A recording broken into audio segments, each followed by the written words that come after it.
सभी भाई बहन, आपके लिए मैं फिर से लेके आ चुका हूं घन और घनमूल के क्वेश्चन यानी कि प्रश्नावली।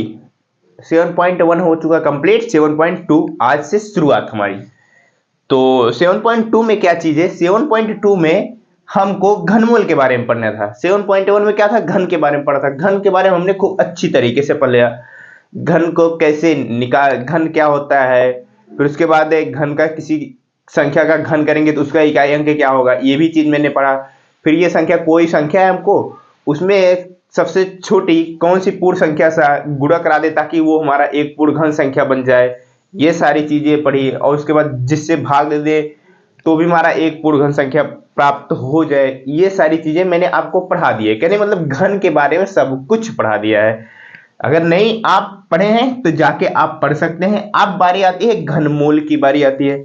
घन और घनमूल में क्या अंतर होता है? सबसे पहली बात तो ये समझ लेते हैं घन और घनमूल में क्या अंतर होता है। फिर उसके बाद घनमूल क्या होता है वो चीज, फिर उसके बाद हम क्या करेंगे, प्रश्नावली के क्वेश्चन करेंगे। यही इतना करना है। तो मेरे दोस्त, अगर आप चैनल पे पहली बार आए हैं तो एक बार वीडियो को लाइक करिएगा और चैनल पे नहीं, चैनल को जरूर सब्सक्राइब करिएगा। हम आपको क्या है, हमें थोड़ा सा आप वक्त दीजिएगा, हम आपको सिखाएंगे बेहतर से बेहतर तरीके से। सबसे पहले हमको क्या समझना है, घन और घनमूल के बारे में समझना है। घन को आप जानते होंगे, घन क्या होता है। घन एक छोटा सा समझ लेते हैं, घन और घनमूल। अब बताओ घनमूल क्या होता है और घन क्या होता है। घन जानते हो, किसी संख्या का घन। अगर मैं कहता हूं 4 का घन निकालो, कितना होगा? 4 का घन निकालो, 4 का घन निकालो तो कितना आएगा? यानी कि 4 का क्यूब निकालो, कितना आएगा? जब 4 का क्यूब निकालोगे कितना आएगा? 64। 4 गुणे 4 गुणे 4 गुणे 4, 64। यानी कि घनमूल की बात होती है ना, किसी संख्या का क्यूब किया जाता है। सॉरी, घनमूल का नहीं, जब घन की बात होती है तो किसी संख्या का क्यूब किया जाता है। और यहीं पे अगर घनमूल की बात होती है, मैं कहता हूं 64 का घनमूल निकालो, क्यूब रूट निकालो। क्या कहता हूं? 64 का क्यूब रूट निकालो तो क्या होगा? इसका क्या हो जाएगा मेरे भाई? 64 का क्यूब रूट जब आप निकालोगे, क्यूब रूट ये सिंबल होता है, क्यूब रूट यहाँ पे 3 रहता है, क्यूब रूट। जब इसका हम घनमूल निकालेंगे तो वो आता है 4।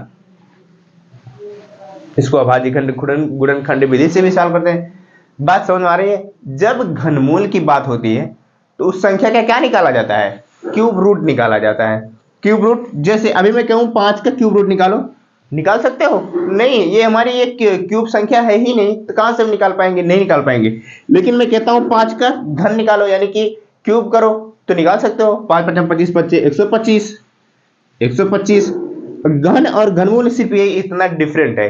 अगर घन की बात होती है तो किसी संख्या का क्यूब किया जाएगा, अगर घनमूल की बात होती है तो किसी संख्या का क्यूब रूट निकाला जाता है। इतनी बात समझ में आई? अब चलते हैं कॉन्सेप्ट की। तो उम्मीद करता हूं आपको घन और घनमूल के बारे में क्लियर हुआ होगा। अब क्या हमको घनमूल के बारे में पढ़ना है, यानी कि सारी की सारी संख्याओं का क्या निकालना है? क्यूब रूट निकालना है। क्या निकालना है? क्यूब रूट निकालना है।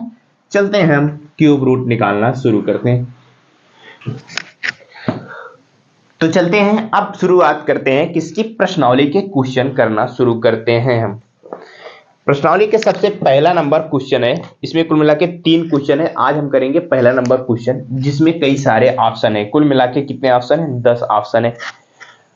तो देखते हैं कितने ऑप्शन हो सकते हैं। तो मैं कोशिश करूंगा 5 ऑप्शन एक इस वाली वीडियो में करता हूं, 5 ऑप्शन में अगली वीडियो में करूंगा। तो चलते हैं, क्या हमारा क्वेश्चन देखते हैं। पहला नंबर क्वेश्चन हमारा क्या है? अभाज्य गुणनखंड विधि द्वारा निम्नलिखित में से क्या प्रत्येक संख्या का घनमूल ज्ञात कीजिए। क्या है? अभी क्या बताया? अभाज्य गुणनखंड विधि से। किस विधि से? अभाज्य गुणनखंड विधि से हमको क्या करना है? हर संख्या का घनमूल निकालना है। तो पहला नंबर ऑप्शन हमारा कितना है? वो है 64 है। कितना है? 64 है। 64 का क्या करेंगे? अभाज्य गुणनखंड करेंगे सबसे पहले, क्योंकि क्वेश्चन ने कहा हुआ है। क्वेश्चन ने फिर कहा अभाज्य गुणनखंड करने के बाद हम निकालेंगे कि इस संख्या का घनमूल क्या होगा। चले, अभाज्य गुणनखंड विधि यानी कि आपको आता ही होगा अभाज्य गुणनखंड कैसे किया जाता है, क्योंकि आप पहले से जुड़े हैं। अगर आप पहले से जुड़े हैं तो आपको पता होगा। चलते हैं, लास्ट में क्या है? 4 है तो 2 से काटेंगे, 2 से काटेंगे 2 3 6, 2 दूना 4, फिर से 2 से काटेंगे, 2 से काटेंगे तो हो जाएगा 16 दूनी 32, फिर 2 से काटेंगे 2 8 16, फिर 2 से काटेंगे 2 4 8, फिर 2 से काटेंगे 2 दूना 4, फिर 2 से काटेंगे 2 1 9 2। 64 का मैंने क्या किया, अभाज्य गुणनखंड कर दिया। कितना आया, जो गुणनखंड है वो तो 2 आया है, लेकिन कितना आया, 1 2 3 4 5 6, कुल मिला के 6 बार 2 आया हुआ है। अब बताओ, जब हमको यहाँ पे बताओ, अगर हमको स्क्वायर निकालना रहता था तो क्या करते थे, हर दो संख्या का पेयर बनाते थे ना, हर दो संख्या का। लेकिन हमको क्या करना है, घनमूल निकालना है, क्यूब रूट निकालना है। तो क्या करेंगे, 2 × 2 × 2 × 2 कितनी बार है, 3, 4 हो गया, फिर 5, ये 6। कुल मिला के जो है सारी की सारी संख्याओं को मैंने लिख लिया। अब क्या करेंगे, जब मैं स्क्वायर रूट यानी कि स्क्वायर रूट निकालता था तो क्या करता था, वर्गमूल निकालता था, हर दो संख्या का पेयर बनाता था।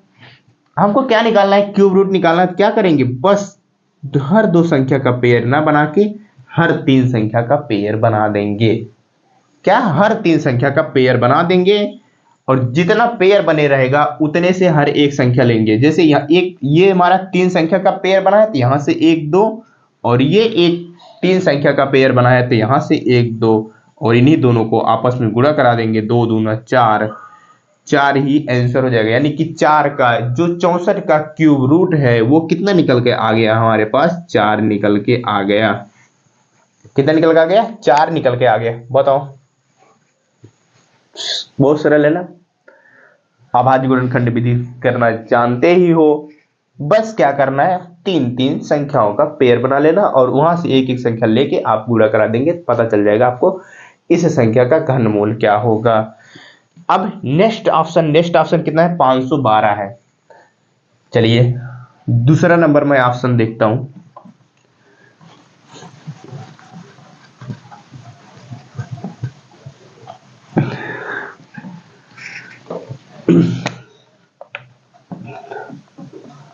दूसरा नंबर ऑप्शन देखो कितना है, 512 है हमारा ना। 512 है। इस संख्या का भी क्या करना है, घनमूल निकालना है। तरीका क्या है मेरे भाई, तरीका वही है जो क्वेश्चन ने हमको कहा है। क्या कहा है, अभाज्य गुणनखंड करना है। सबसे पहले लास्ट में 2 है, 5 सॉरी सम संख्या 2 से काटेंगे, 2 दूना 4 हो जाएगा, बचेगा 1, 2 पंचे 10 हो जाएगा, 2 पंचे 10 हो जाएगा, फिर बचेगा 1, 2 छंग 12, फिर 2 से काटेंगे, 2 1 2, 2 दूना 4, 2 8 16, फिर देखो 2 से काटेंगे, 2 छंग 12, 2 चौक 8, फिर 2 से, 2 3 6, 2 दूना 4, फिर 2 से, 2 1 2, 2 छंग 12, फिर 2 से, 2 8 16, फिर 2 से, 2 चौक 8, फिर 2 से, 2 दूना 4, लास्ट में 1 2 अभी बचा है। चलो इसको यहां से करते हैं हम। कहां से करते हैं, मान लो 4 है हमारा, 4 को यहां से मैं करता हूं, 2 से काटूंगा 2 दूना 4, फिर 2 से काटूंगा 2 1 2। मैंने अभाज्य गुणनखंड कर दिया किसका, 512 का। 512 का जब अभाज्य गुणनखंड कर दिया क्या करेंगे, संख्याएं गिनेंगे, 1 2 3 4 5 6 7 8 9। कुल मिला के कितनी संख्या है हमारे पास, 2 कितनी बार आई है, 9 बार। 1 2 3 4 5 6 7 8 9। ये है, इसके क्या है, 512 का ये क्या है, अभाज्य गुणनखंड है। तीन तीन संख्याओं का पेयर बना लियो, इन तीन संख्या का, ये तीन संख्या का, ये तीन संख्या का। कुल मिला के कितने पेयर बन गए, 3 पेयर बन गए। हर पेयर से एक एक संख्या उठा लो और उनका आपस में गुणा करा दो। कितना हो जाएगा, 2 दूना 4, 4 दूनी 8, 8 हो जाएगा आंसर किस संख्या का, जो 512 का हमको क्यूब रूट निकालना था उसका कितना आ जाएगा हमारे पास, निकल के आ जाएगा मेरे भाई, मेरे छोटे भाई बहन, वो आ जाएगा 8। 8 का क्यूब करोगे तो वो होता है 512, 8 था 64, 64 अट्ठे 512 होता है। बशर्ते आपको क्या निकालना था, क्यूब रूट निकालना था। तो पहले क्या किया मैंने, जो क्वेश्चन ने कहा था, क्वेश्चन ने कहा था अभाज्य गुणनखंड विधि से, अभाज्य गुणनखंड किया पहले, सबसे पहले ये थे उसके अभाज्य गुणनखंड, फिर उसका हर तीन संख्या का पेयर बनाया, फिर उसके बाद तीनों पेयर से एक एक संख्या उठा के आपस में गुणा करा दिया, हमारा निकल के आ गया क्या, घनमूल। अब नेक्स्ट ऑप्शन कौन सा है, 10,648, वो संख्या निकालते हैं हम। तीसरा नंबर ऑप्शन है 10,648। इस संख्या का क्या निकालना है, घनमूल निकालना है अभाज्य गुणनखंड विधि से। सबसे पहला काम, जब क्वेश्चन नहीं कहा है हमको अभाज्य गुणनखंड, तो वही करेंगे। चलते हैं, लास्ट में सम संख्या है, 2 से काटना शुरू करते हैं। 2 पंचे 10, 2 तिया 6, 2 दूना 4, 2 चौका 8। फिर 2 से काटेंगे, 2 दूना 4, बचेगा 1, बन जाएगा 13। 2 छंग 12, 2 छंग 12, 2 दूना 4। फिर 2 से काटेंगे, 2 एक नम 2, 2 तिया 6, 2 तिया 6, 2 एक नम 2। ये आ गया 13, 31। लास्ट का इकाई अंक हमारे पास सम संख्या जब नहीं है, जब हमारे पास सम संख्या नहीं है तो 2 से कटने का कोई सवाल ही नहीं होता। फिर बारी आती है 3 की। 3 की बारी आती है तो संख्याओं का योग करेंगे। 3 3 होता है 9, 9 2 होगा 11। इसका मतलब ना भैया ये हमारी किससे कटेगी, इसका मतलब 3 से नहीं कटेगी। फिर बारी आती है 4 की। 4 की जो संख्या कटती है उसका लास्ट का 2 डिजिट जो है 4 से कटना चाहिए, नहीं कट रहा है। फिर 5 की बारी आती है तो 5 की किस संख्या से करता है, जब 0 हो या फिर 5 हो लास्ट में, तब कटेगी। 5 से नहीं कट रही है। इस तरीके से आप चेक करते हुए जाएंगे तो बारी आ जाती है 11 की। ये संख्या हमारी किससे कटेगी, 11 से कटेगी। तो 11 एकन्नम 11। फिर कितना बचेगा हमारे पास, 2 बचेगा, तो कितना हो जाएगा 23। 11 दूनी 22, फिर 1 बच जाए, 11 एकन्नम 11। फिर 11 से काटेंगे हमको, 11 11 में 121, फिर 11 से काट देंगे तो हमारा कितना आ जाएगा 1। 10,648 का अभाज्य गुणनखंड हो गया। वो क्या निकल के आया हमारे पास, देखो 2 गुणे 2 गुणे 2, फिर उसके बाद 11 गुणे 11 गुणे 11। हर 3 संख्या का पेयर बनाओ। लो देखो 2 का पेयर बन गया है, इधर 11 का पेयर बन गया। कुल मिला के 2 पेयर बन चुके हैं। जब 2 पेयर बन चुके हैं हमारे पास, तो हर पेयर से एक एक संख्या लेंगे। इस पेयर से मैंने 2 लिया और इस पेयर से मैंने 11 लिया और इन दोनों को आपस में गुणा करा दिया। कितना आ गया 22। यही है हमारा क्या, तीसरे नंबर क्वेश्चन का ऑप्शन। सॉरी, पहले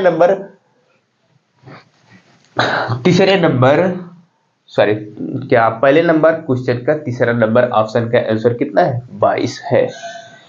अब चौथा नंबर ऑप्शन देखते हैं। चौथा नंबर ऑप्शन हमारा क्या है, वो है 27,000।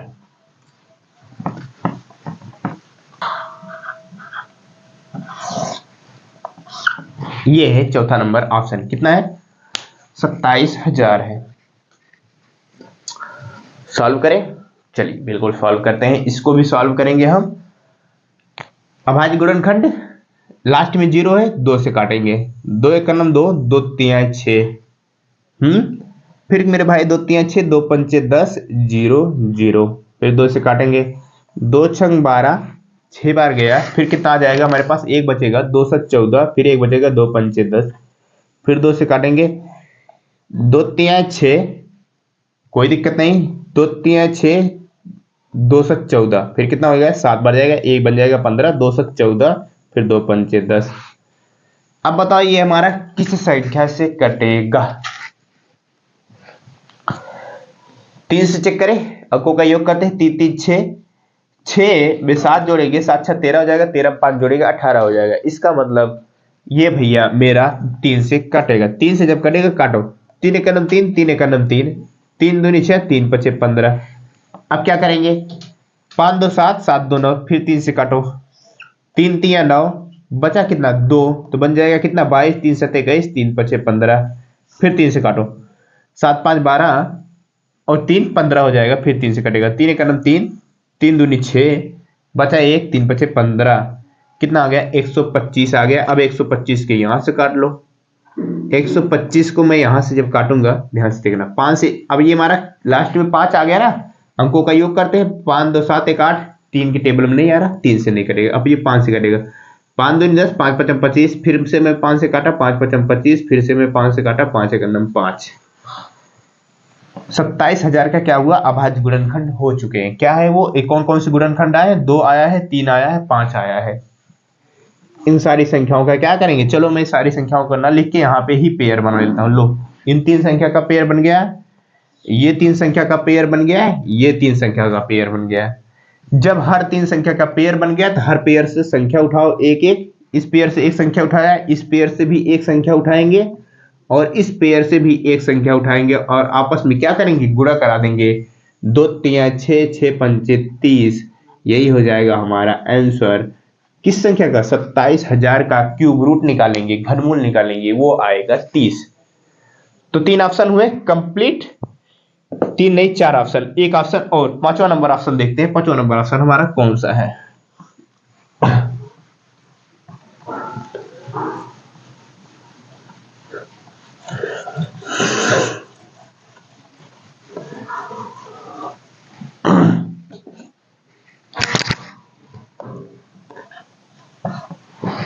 पांचवा नंबर ऑप्शन, पांचवा नंबर ऑप्शन है वो 15,625। 15,625 ये पांचवा नंबर ऑप्शन। चलिए करते हैं इसको भी हम सॉल्व। लास्ट का इकाई अंक कितना है मेरे छोटे भाई बहन? वो है 5। तो 5 से तो ये तो कटेगा ही, लेकिन उससे पहले हम 3 से चेक करते हैं। 3 से क्या करेंगे? चेक करने के लिए अंकों का योग करते हैं। 5 एक 6 हो गया, 6 6 12 हो गया। 12 में 2 जोड़ेंगे कितना हो जाएगा? 14। 14 में 5 जोड़ेंगे कितना हो जाएगा? 19 हो जाएगा। 19 हो जाएगा। इसका मतलब ये हमारा 3 के टेबल में नहीं आ रहा है, इसका मतलब हमारा ये 3 से नहीं कटेगा। मैं एक बार फिर से जोड़ता हूं। 5 2 7, 7 में 6 जोड़ेंगे 13, 13 में 5 जोड़ेंगे 18, 18 1 19 हो रहा है, कोई दिक्कत नहीं। अब सीधा सीधा किससे काटेंगे? 5 से काटेंगे। 5 3 15, 5 1 5। बचा बचा कितना? 1। तो ये बन जाएगा 12, 5 दूनी 10, फिर बचेगा 2, 5 5 25, फिर से 5 से 30, फिर बचा कितना हमारे पास? 30 बचा कितना हो जाएगा हमारे पास? एक बचेगा तो हो जाएगा फिर से ये 12, 5 दूनी 10, फिर बचेगा 2, 5 5 25। फिर से मैं 5 से काटूंगा। 5 1 5, कोई दिक्कत नहीं। फिर बचा 1 तो बन जाएगा फिर से 12, फिर 5 से मैं काटूंगा इसको। जब मैं फिर से 5 से काटूंगा, 5 दूनी 10, फिर 2 बचेगा, 5 5 25। अब बताओ फिर 5 से कटेगा? बिल्कुल कटेगा। 5 दूनी 10, बचा कितना हमारे पास? 2, 5 5 25, फिर से 5 से काटो, 5 5 25, फिर से 5 से काटो, 5 1 5। कहने का मतलब इसका मेरे छोटे भाई बहन 5 ही गुणनखंड आया। वो भी कितना? देखो एक पेयर तो ये बन जाएगा और एक पेयर ये बन जाएगा, और हर पेयर से क्या करेंगे? एक एक संख्या ले लेंगे। 5 ले लिया मैंने, यहां पर भी इस पेयर से एक संख्या लिया और इस पेयर से भी एक संख्या ले लेंगे।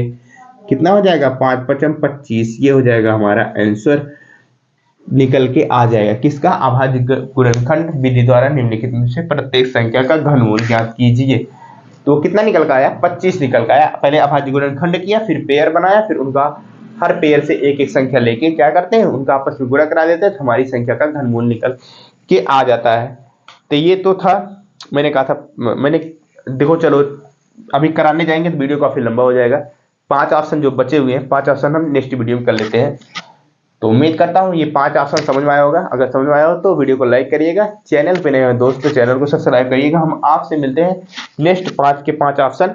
और ये थोड़े लंबे लंबे है ना, कहने का मतलब बड़े बड़े क्वेश्चन है, तो जब इनको करने जाएंगे थोड़ा सा समय लगेगा, इस वजह से हम अगले वीडियो में कर लेंगे कंप्लीट। तब तक के लिए बाय बाय, पढ़ते रहिए। हम आपसे मिलते हैं नेक्स्ट वीडियो में।